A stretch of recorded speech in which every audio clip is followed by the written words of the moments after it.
What's going on, everybody? Welcome back to the IzzyVerse. I'm Izzy, and we're going to have a fantastic show lined up today.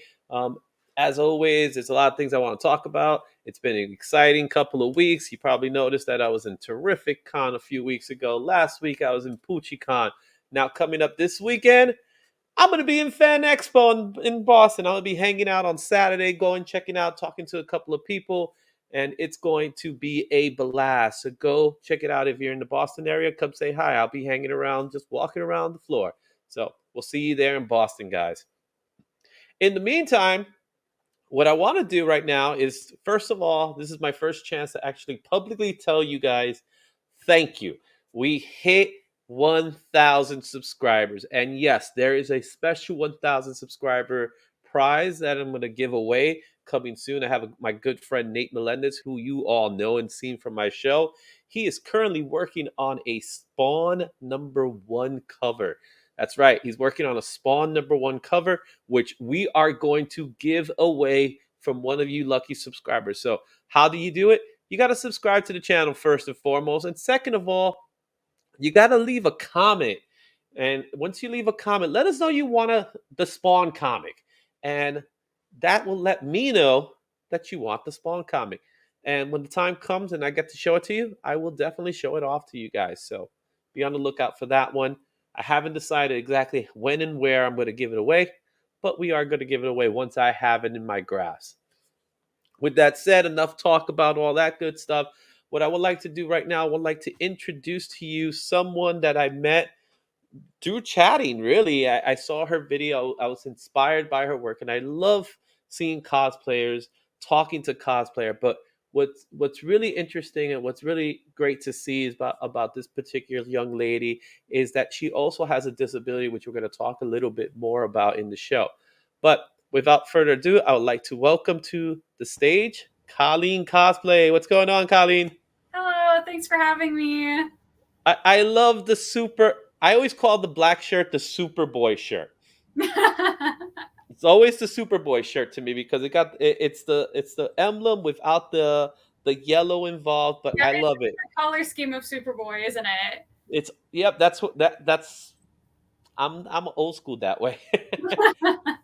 So we are coast to coast right now. I'm in New York and you are in California. Am I right? I'm in the Pacific Northwest, yeah. Yeah. So how is it out there? If it's hot, is it hot like it is over here right now? Yes, it is hot. It's very hot. So, Colleen, first and foremost, thank you for joining us. I know that this is an interesting one. I know when I contacted you, it was because I was watching another video from someone I met a while back as well, and I was like, "Dude, I gotta meet this person. I gotta talk to this person." And he was like, "Oh yeah, that's awesome. Yeah, let's do this." So I immediately reached out to you, and you were so glad to do it. So welcome to the IzzyVerse. Thank you. It's nice to have someone that's not from New York sometimes. Gotta diversify a bit. Yeah, but I've done outside of New York too and stuff. So let's talk a little bit about your cosplay before we even talk about anything else. Yep. What got you into cosplay in the first place, and why you enjoy cosplaying so much? So I started cosplaying. Oh my gosh, I went to my first convention in 2012, so it's been a while. And the first time I saw cosplay, I just knew I wanted to do it. I just thought it was so cool. And so I was kind of interested, and I started attending some cons. I wanted to try some of my own cosplays. I didn't take it too seriously just because I had a very busy life and a lot of hobbies. I actually used to be like very much into athletics. I did a lot of different sports. So cosplay was interesting, but it really took a backseat to everything else. So then later on, I developed a progressive disability. It got worse over time. I quit sports, and I just had this moment where I just kind of sat down and was like, okay, what are we going to do? Like, what can we still do? And I came back to cosplay. And when I came back to cosplay, like, wow, I came back to cosplay. Like, I started a cosplay YouTube channel. Like, that's a little bit crazy, right? So I've been doing that for about 4 years now, where I've just been so deeply involved in cosplay. Yeah, I've seen it. All these videos that you have already. I got two screens here, so if everybody gets to see me do this every so often, it's because I got the other screen. Actually, I got three screens. I don't want to even tell you what Wow. kind of getup I got going on here. It's like the Matrix. But I've seen all these videos that you've posted online, and of course, Instagram and all the other social media platforms. Um, Talk to me a little bit about the craft in cosplaying that caught your eye. Obviously, the costumes, of Mhm. course, but the craftsmanship that goes along with it. Because some of these costumes I see when I go to the cons, I look at them like, how did you do that? Right? Yeah, so I definitely am more on the sewing side of things. Some people tend more towards the foam work and stuff, but I'm definitely more sewing. And I love sewing. I think it's really peaceful. It's really easy for me to just kind of think through things while I'm sewing, kind of work through some stuff. So I didn't know how to sew very well when I started going into cosplay. Before I was just kind of like that like Halloween cosplayer. Like you get into cosplay like at Halloween and like one more con, and I didn't make anything. But I started making costumes, and I just found it was super rewarding to make a costume from scratch. Like it's just so satisfying to buy like a heap of fabric and then end up with like a full costume at the end. I just love the process. Yeah. So, what is one of the costumes that you are most excited about when you created it? That you were just really proud of it, um, and you just love wearing it in particular? So is it okay if there's a different costume that I'm proud of and a different one that I actually like wearing? Hey, that's fine. I've talked to a few cosplayers. They've told me they love this one, but they hate this one, but they still love it for multiple reasons. Yeah, as far as craftsmanship goes, the one I'm most proud of, I'm not sure if you technically call it a cosplay, but it's my Her Universe build. So San Diego Comic Con every year has a geek fashion show where you make like fashion inspired by you know, geek fandoms or whatever. So I was in their virtual show in 2021, and I made a Carmen Sandiego inspired look. We only had 6 weeks to make it. There were over 200 applicants that year, and they only picked 25 to be in the show. So I made this like super crazy Carmen Sandiego coat in 6 weeks, and that's the most stressed I've ever been sewing anything in my life. But it worked out like really well. I got to be in the Her Universe fashion show. Everyone loved it, so I'm really proud of that. But like wearing head to toe pleather is not it, guys. That is not it. I sweated buckets when I filmed that runway. My favorite to wear, it is probably a version of Supergirl because I have like 7 Supergirl costumes. So I have a lot that I just kind of rotate through. So one of those. Yeah. Now, which I've seen your versions of Supergirl. Which version of Supergirl do you like the most? um, uh, so the one that I'm like really proud of, I like the craftsmanship, I enjoy wearing. I did her crop top and skirt look. It was from the graphic novel Supergirl Death in the Family, which is a bit more like obscure. But I I know which one you're talking about. yeah, so I liked her crop top and skirt design. I actually completely made it twice. I made it once, it wasn't good enough. So I sold that one and completely made it all over again. And now I'm just like really happy with it. It is my go to Supergirl costume right now. I think it looks really nice. So, did you get to see the new Supergirl costume from the movie that we're having a lot of problems with right now? So I don't watch the DC cinematic universe really.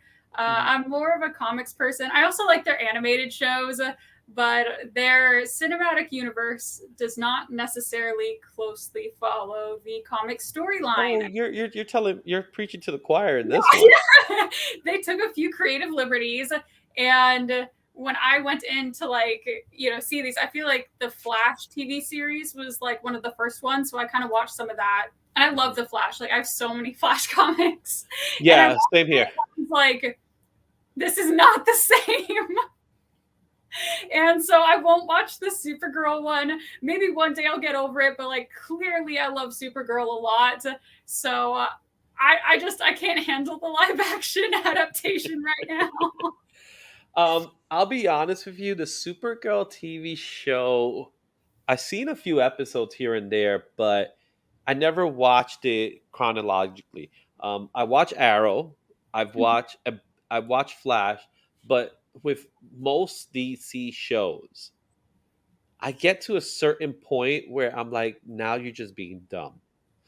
And and it's like and it's a CW thing, right? So CW has this tendency that I've noticed that the first few seasons are amazing and they're great.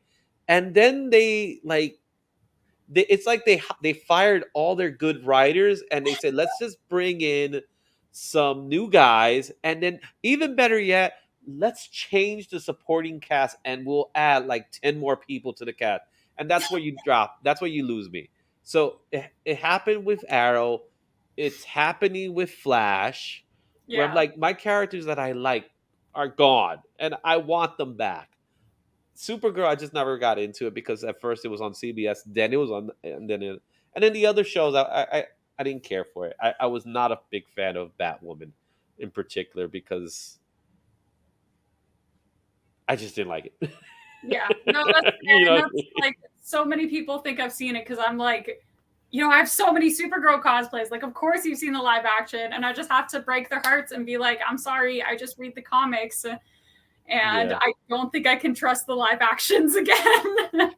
So did you get to read? I didn't get to read it, but did you ever get to read the Women of Tomorrow storyline that came out not that long ago? No, if I I'm heard a gonna be lot of good things about um, it. I haven't read any of DC's new comics like since before the pandemic. Like I Mhm, haven't read anything recent.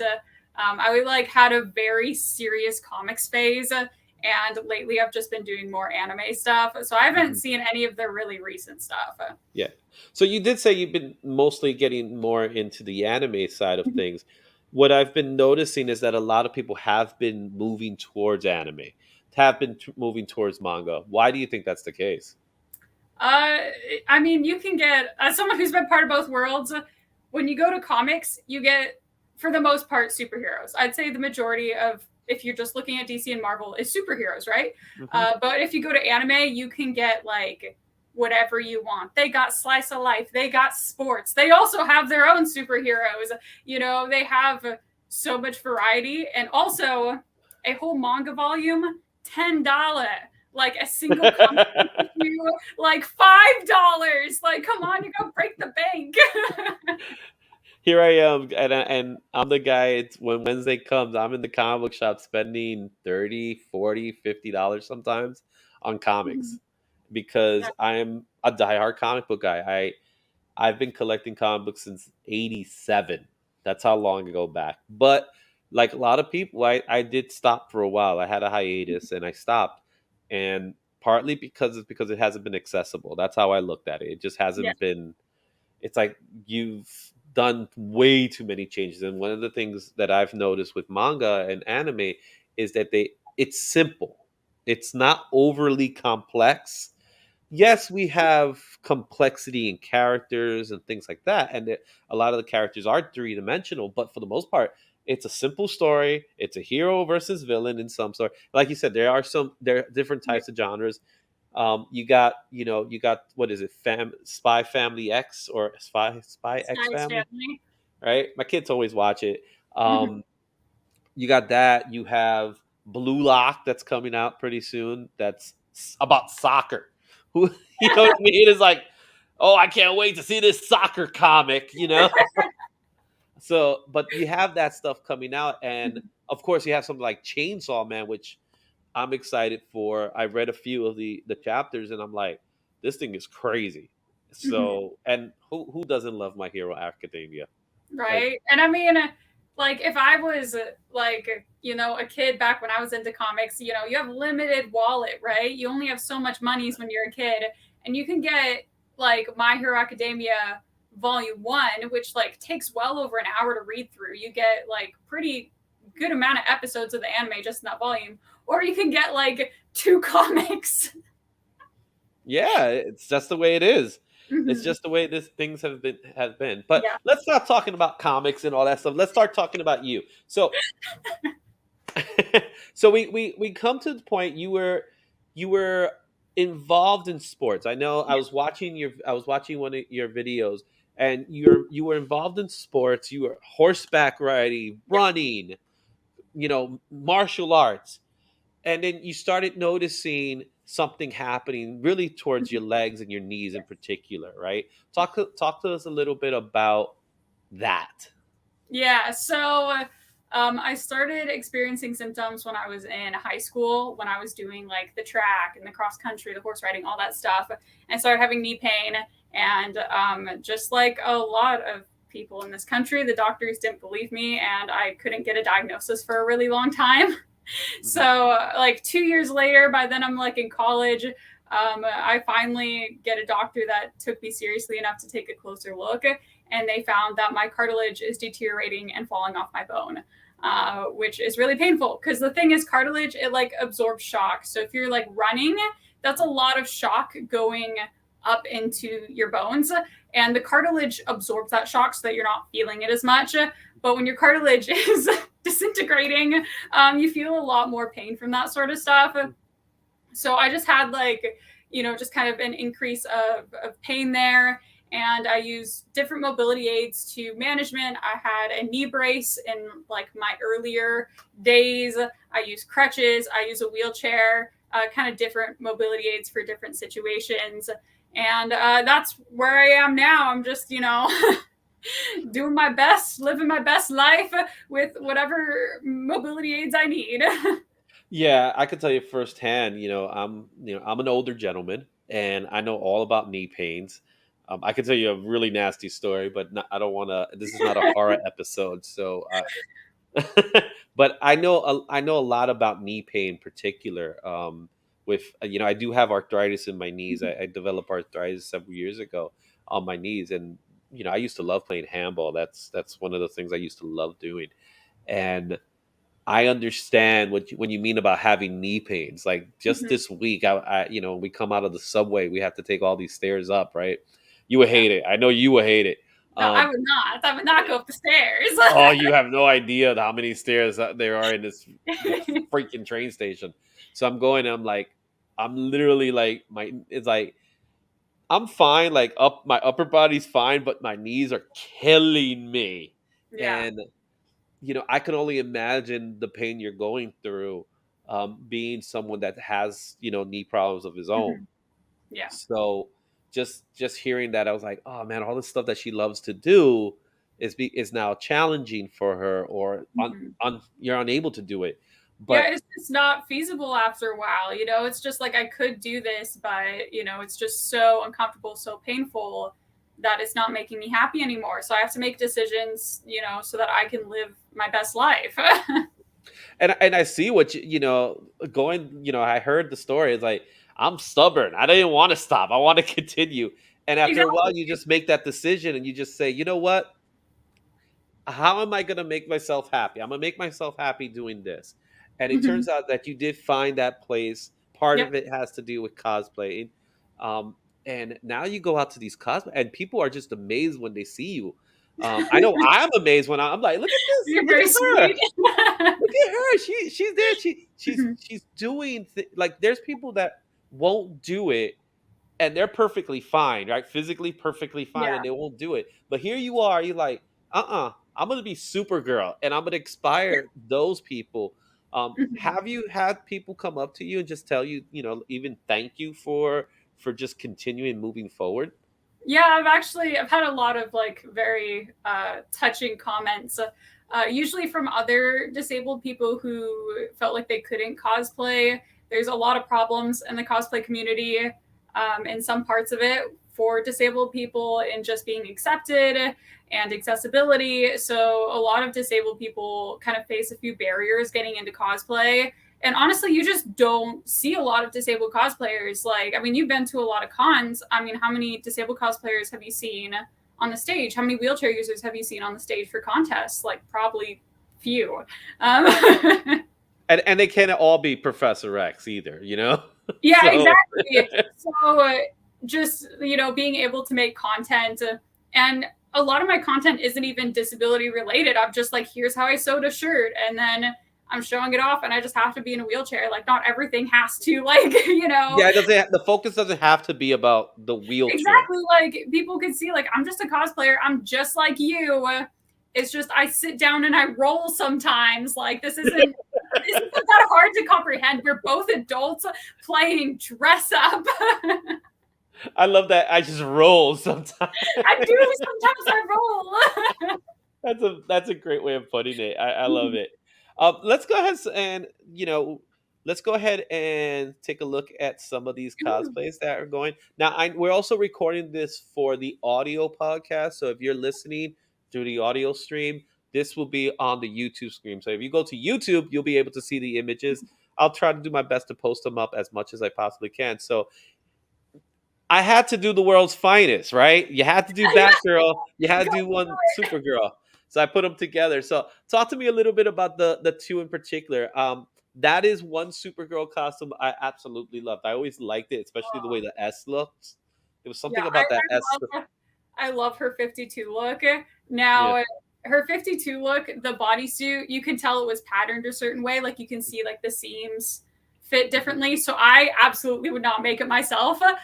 It was too much work. And I actually found a cosplayer in somewhere in Europe. I don't quite remember, but there's a cosplayer in Europe selling their Supergirl 52. And that costume actually shipped all the way across the world for me to wear it because I was like, look, I'm not going to pattern this leotard, okay? Like, I'll sew all sorts of things, but leotards are just so frustrating, especially with the patterning. So I was really lucky to come across that costume in my size because I also really love the 52 look. I feel like it's just so different than her other looks. Like, a lot of her looks very, very similar. Maybe they change it between a leotard to a crop top to a dress, whatever. But the new 52 look, like, Hmm. different. Short hair Supergirl, can't get enough of that. Hmm. And then we have Batgirl, and you know what? It's kind of fitting that you do Batgirl because I'm thinking Oracle and everything like Oh, that. yeah. Mm-hmm. So it's like, but here we have Batgirl, obviously Barbara Gordon. I'm going Yes, to yes, she's assume, my favorite. right? I love Barbara. I love Barbara. I'm sad, but I'm also happy that the Batgirl movie's not happening. But that's You for know, a it's different. probably for the best. I I said it best. I'm like, if you want crap, then you'll get the movie. But we don't, we want to, because that's what I heard. That's exactly what I heard. I heard the movie was going to be garbage. So stop it while you can. So Probably and for the that's best. exactly what they did. Yep. So, but tell me a little bit about this Batgirl costume there. Yeah, so this is actually based off of a concept art from the back of Batgirl of Burnside. So this is like not even an outfit she wears in the comic. And the same with Yeah, I like don't remember I'm this one. wearing right now. Supergirl only wears in one issue. Like sometimes I just pick out these like really, really obscure outfits. So that was her design. And I love Barbara. I've definitely struggled a bit with Barbara because some of the DC comics did amazing with her representation. It helped me. I loved it. And then in other comics, they like magically cure her and they're like, oh my goodness, thank goodness she's able bodied now. And I'm like, oh, that kind of hurts me a little bit. So, and I did make a post on Insta kind of like saying how, like, I love her. I'm still going to cosplay her, even though there are some things that they did with the comics that were kind of hurtful. But you can still love someone even if it's not like perfect representation. You don't have to love or hate something completely. So that's how I feel with Barbara. I love her to pieces. I wish DC Comics had done better in a few of their issues. Yeah, and to be completely honest, we talk. This is the day and age where there's you have to have a lot of representation of different orientations, different characters. So they're introducing new characters. They're also taking older characters and changing them up and things like that. Barbara Gordon was one of those characters that you had before. I guess you could say that was a cool thing to do. Yeah, but then they So like took a step backwards. They were like, yeah, never mind. She must be able-bodied in order to be like, this badass babe or whatever. She must be able-bodied. And so I took that picture, and in the caption, I was like, "Hey, DC Comics, this is how you make like, a there really was there hot, was a awesome character." there was a very short-lived CW TV show, Birds of Prey. I don't know if you remember that. Um, it was very short-lived. It only lasted one season, Yeah, less I than didn't one see. I've season. read the Birds of Prey comics, and I think they did really, really good on Barbara in those comics. Yeah, so the Birds of Prey TV show, not the movie. The movie is a different story. But the TV show had Barbara Gordon as Oracle. And it told the story of her, getting shot by the Joker. We all know the Killing Joke story. And the one thing about that show that was good was the fact Barbara Gordon was a badass on the wheelchair, just plain and She simple. And is she was, though, like she totally is, which is why like it's hard because I really do love the Batgirl of Burnside comics just as like a comics fan. But at the same time, I'm seeing this representation that helped me like so much when I was first disabled being taken away. And I'm like, yeah. So unfortunately, she's she's the way she is these days. And I'm sure she'll be back. Almost guarantee they'll bring back wheelchair version of Barbara Gordon. Personally, I'm a big fan of Oracle. I love Oracle. She's Mhm. she's definitely a cool character. I So just loved how she got to be a part of the team. She got to help. She got to still do the superhero thing. Because so often, when I see disabled characters represented, when they're disabled, it's like, oh, wow, they can't do anything until we mhm. magically heal them. So, like, even though I'm sad she got magically healed and they fell into that, like, awful trope of disability, when she was Mhm. disabled, they did a Yeah, very, very good job representing her. yeah, yeah. She was the smartest person in the group, man. She was helping Batman do things. So Yeah, for sure. all right, so now we got two more. There's your Supergirl outfit right there. Right, we got that, and then the other outfit that I'm not sure what we're going for. We're trying to go Starfire in a weird way because I see the NASA T-shirt, but it looks like the Starfire bracelet. So talk to me about that one because I'm more curious about that one. Or that's just in progress. No, that's actually one of her canon outfits, and Hmm. it's one of the newer comics. They did all the Teen Titans in more casual wear. I think they're a much more relatable for the kiddos. So this Yeah. is actually one of her canon outfits from one of the newer graphic novels.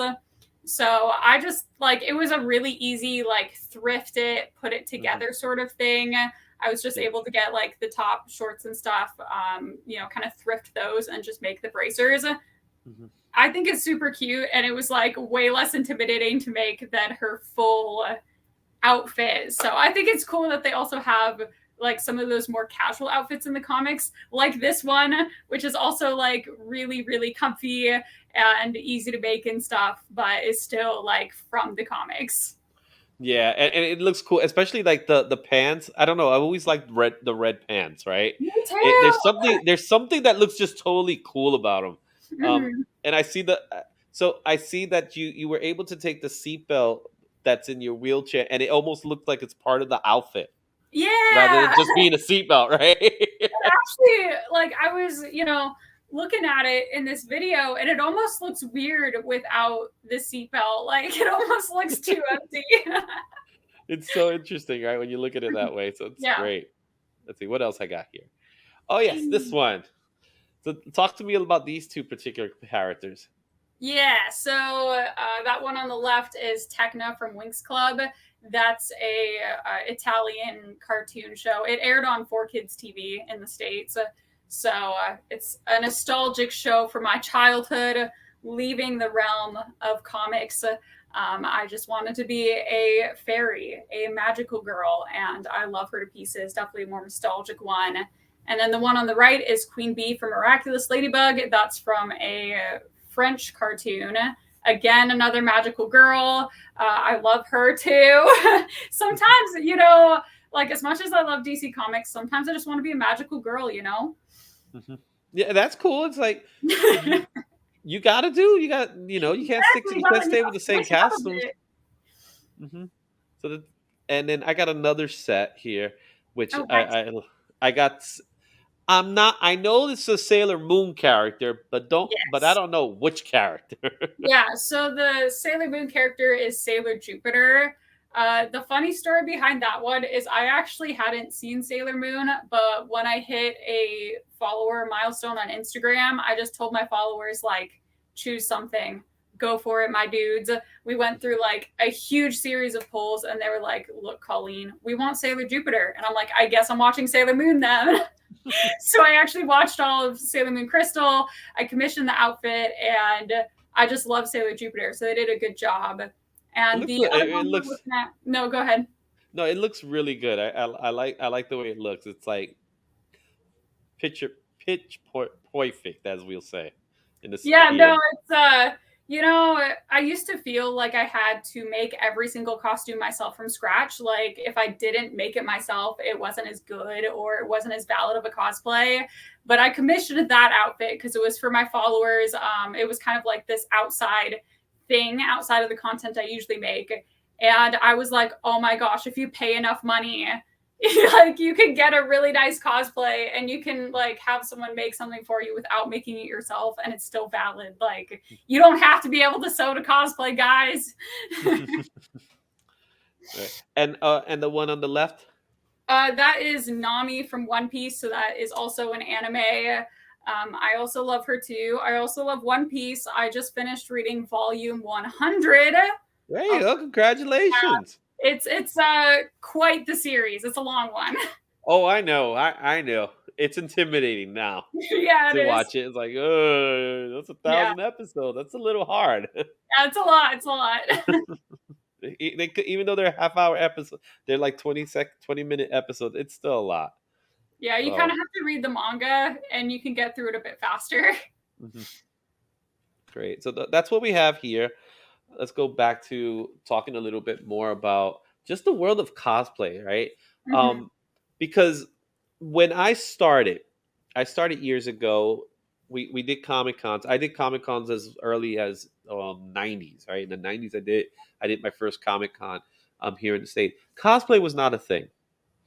Cosplay became a thing in the 2000s, and first of all, there was no term cosplay, Mm-hmm. right? It was dress up, like you said earlier. It's dress up, and Yep. and now when I go to shows, it actually dominates the show more so than even creators. So Yep. creators that are in the show sometimes they don't even get the love that they used to get because everybody's too busy with the cosplay. So why do you think there's such a fascination now with cosplaying? You know, I came a little bit later to the cosplay scene around 2012, and even then, it wasn't like super well known.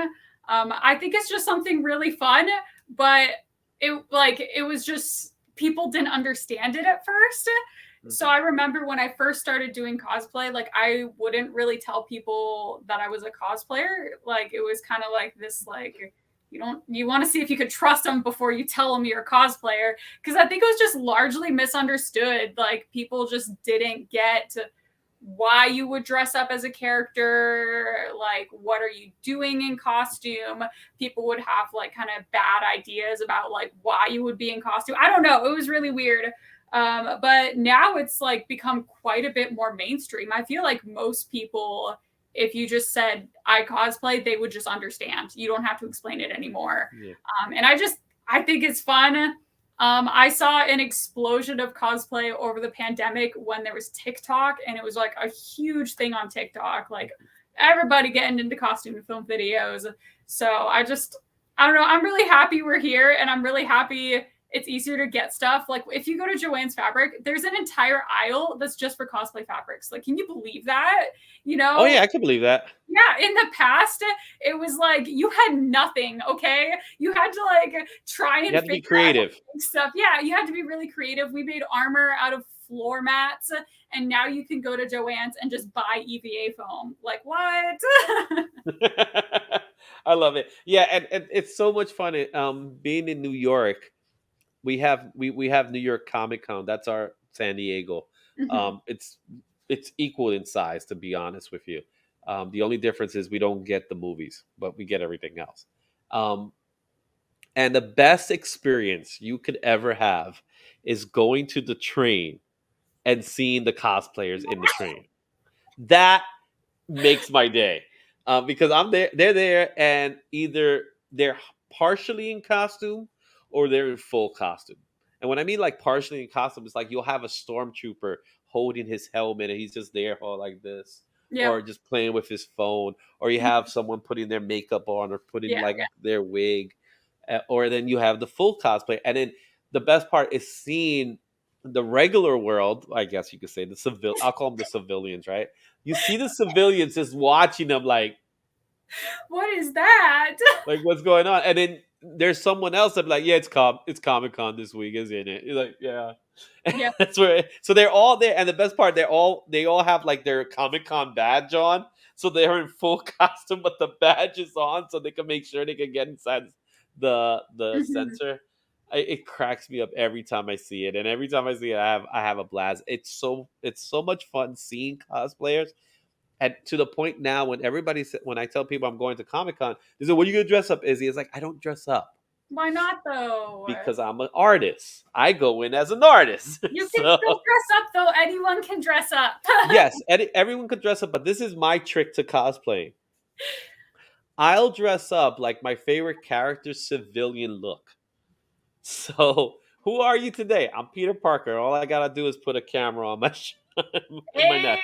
And there you go. There's your Peter Parker or something like that. And I do it every year. I pretty much do it every year. My girls, however, they do cosplay. Mhm. My girls really enjoy doing it. My mom helps out in making the costumes. My daughter, I'll just tell you my kids' names. You'll be like, oh, that's cool. My Mhm. daughter's Jubilee. I have a daughter named Jubilee, and I have another daughter named Phoenix. I wonder where that came from. Yeah, right? So cool. So, but Jubilee has dressed up as Jubilee before, and Phoenix has definitely, as a baby, she dressed up as Phoenix, and it was awesome. We got a chance to meet Chris Claremont one time, and Chris Claremont, who pretty much created the Phoenix. I said, "This is Phoenix," and he's like, "That's awesome." This guy, he's That's probably like at cool. that particular time, he was probably in his 60s. He was like, "That's amazing," and Mark Silvestri, who was the co-creator of Jubilee, when I introduced him to Jubilee, he's like, "What? Your name is Jubilee?" I was like, "Yep, her name is Jubilee." And she's like, "That's amazing." And they love it. And year after year, they dress up in more, Mhm. elaborate costumes. Like Jubilee has dressed up as Scarlet Witch, but old Mhm. school Scarlet Witch, the comic book version of Scarlet Witch. Yeah. So, and we had to do a number to get that visor. So Yep. I was like, okay, how am I gonna make this visor? And we didn't do it at a traditional cardboard, like normally you'll do it at cardboard if you're gonna keep it, very low budget. I got the PCV, I did the cutting, I did it all that. I had to get a Wow. spray can, I did the spray can. Um, and the costume came in perfectly. It was absolutely perfect. She did Starfire one year, so she dressed Nice. up as Starfire from the Teen Titans Go cartoon version of her, and that was awesome. I'm trying to think what other characters they've dressed up as. Now they're doing more of the obscure type characters, that they're not even anime characters, they're just obscure, in that sense. Where Phoenix now, she goes in as this character called TV Head, and if you go into my channel, you'll see TV Head every so often, which is all it is a cardboard box that's made to look like a TV set. And I always tell her, say, hey, if you want to, I could get it custom made. No, I like it as a cardboard box. And she'll just go out with her car. She pokes holes on it, and she matted it black, and somehow she sees through it. I don't get it, but she does. It works. I don't get it, but it is always a blast seeing them. I get excitement seeing them dress up. I'll just go in. I have my art supplies. I'll have my gear for whatever show I'm doing, and I'll let them dress up because my days of dressing up. I never dressed up in the first place. It was never my thing, you know. But I if you said anything, there was this one time I did dress up as Sandman, but that was before the TV show was even in existence. Mm. But is there anything else that you enjoy doing besides just cosplaying in the world of pop culture? You know, the thing about running a cosplay YouTube channel is that a lot of my other hobbies are all cosplay related. So if I'm not like actually cosplaying, I'm like sewing a costume and reporting for YouTube, or I'm editing the YouTube video about cosplay, or I'm drawing up cosplay designs to make for my video. I mean, you know what it's like to like run a YouTube channel and stuff. Like it everything's pretty much cosplay related in some way or another. Yeah. Yeah, and that's still cool because then you could, because I know you do tutorials as well. So it's not just about being playing dress up, it's also showing people how to make it work for them. Yep. And whether it's because of budget, whether it's, if you sometimes you can have all the money in the world, but you still can't make it happen.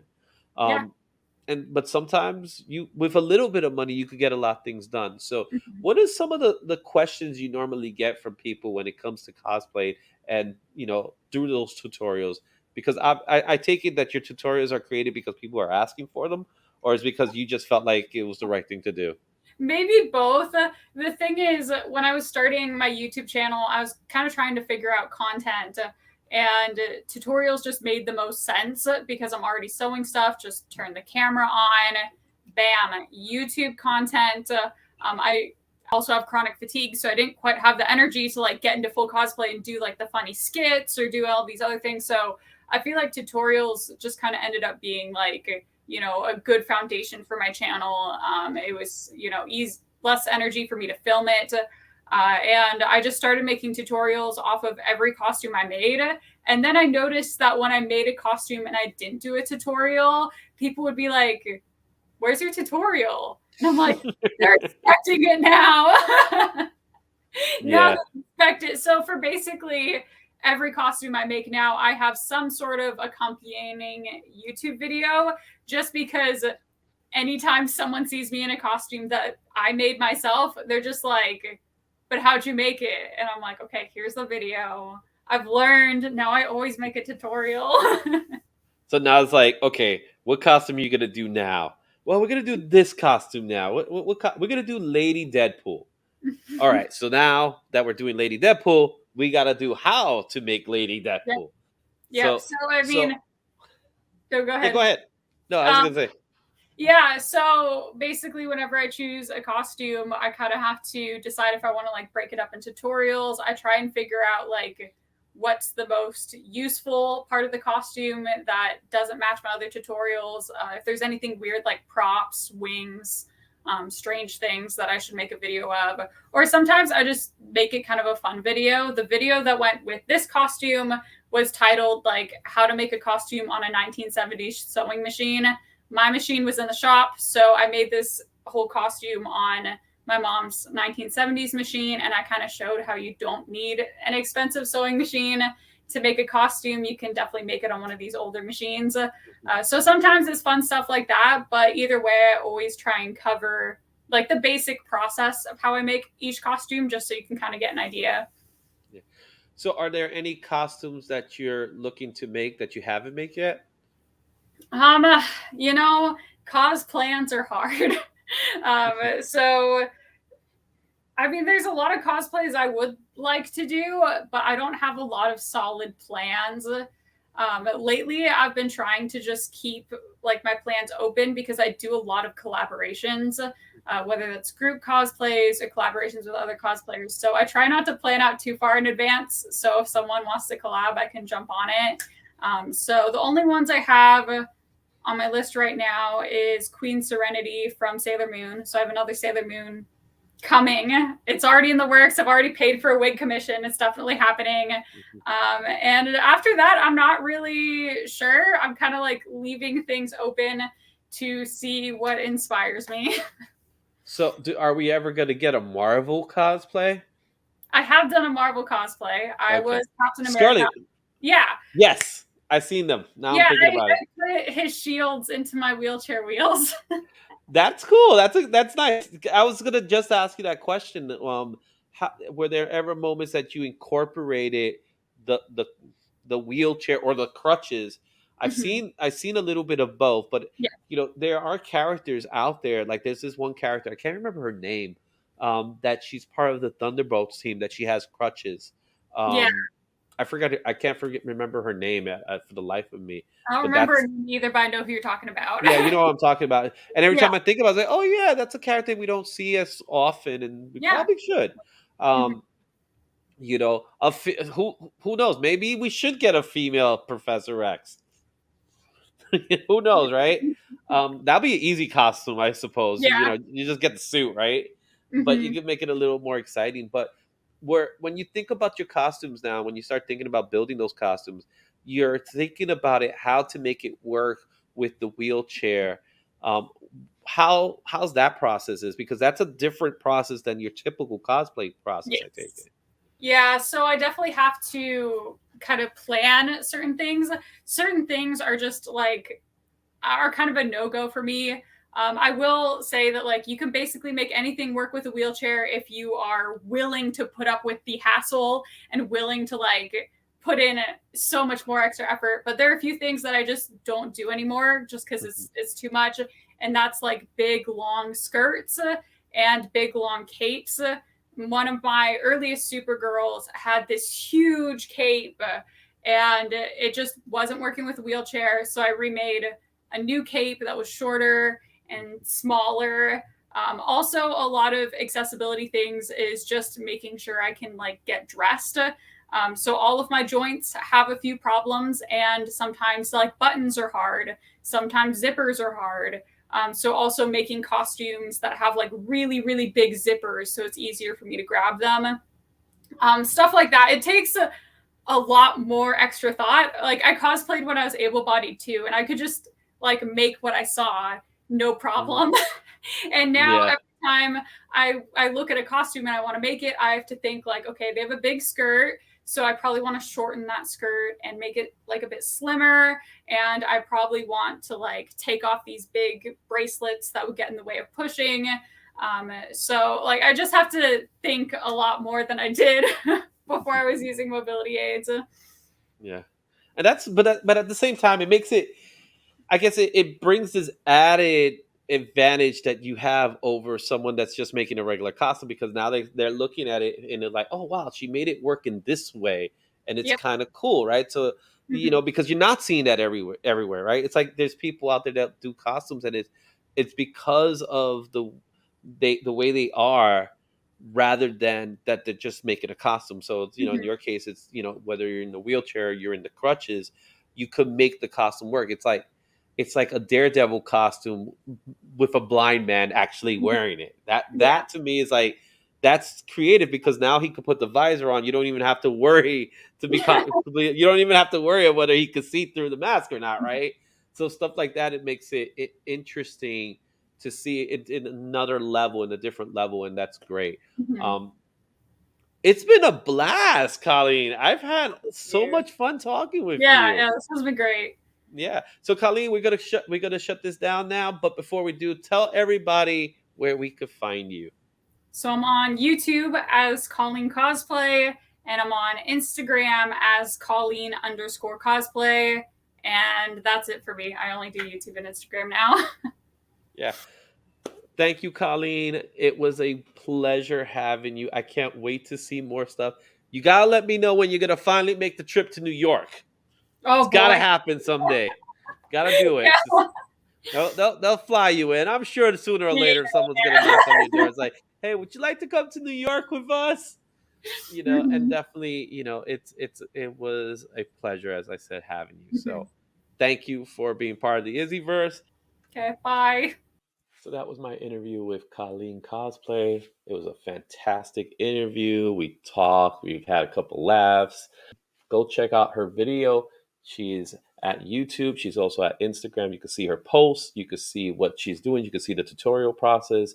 She's really inspirational. Go check out that one video in particular where she talks a little bit about her disability and how it happened and the progression it took her to get where she's at today. But she's very successful in what she's doing, and I wish her nothing but the best here in the IzzyVerse.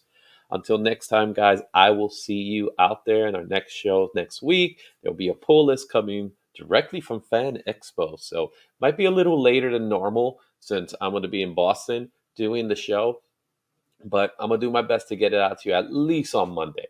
So, with that being said, guys, until next time in the IzzyVerse, in the words of Stan Lee, Excelsior.